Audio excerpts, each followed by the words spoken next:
Qatar's neighbors have given officials in Doha conditions for ending the month-long boycott.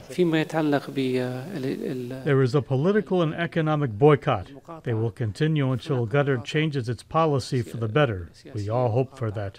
After the meeting in Cairo, the foreign ministers of Qatar's four neighbors said officials in Doha are refusing to comply with their conditions.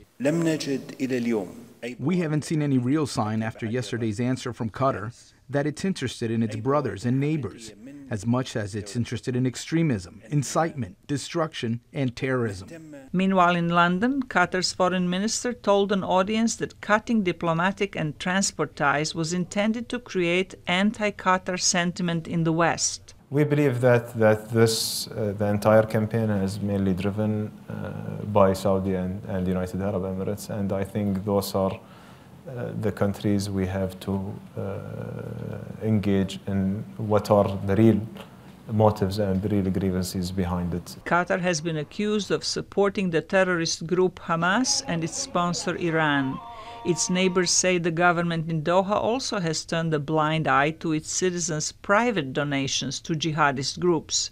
Bahrain's foreign minister said any country that shelters terrorism will face similar condemnation. For clear policies that are not only agreed upon by these four countries, but by the whole world. So we have a responsibility to stand against terrorism, against Islamic State, terrorism from Iran and others. Western countries are concerned that a prolonged dispute between Qatar and neighboring countries could cause unrest in the already volatile region. Trump reminded parties in the dispute that they all made commitments to fight terrorism during a summit with him in Saudi Arabia in May. The White House said the president has called on them to honor their pledge to stop terrorist financing and discredit extremist ideology. Zlatica, Hoke, VOA News, Washington.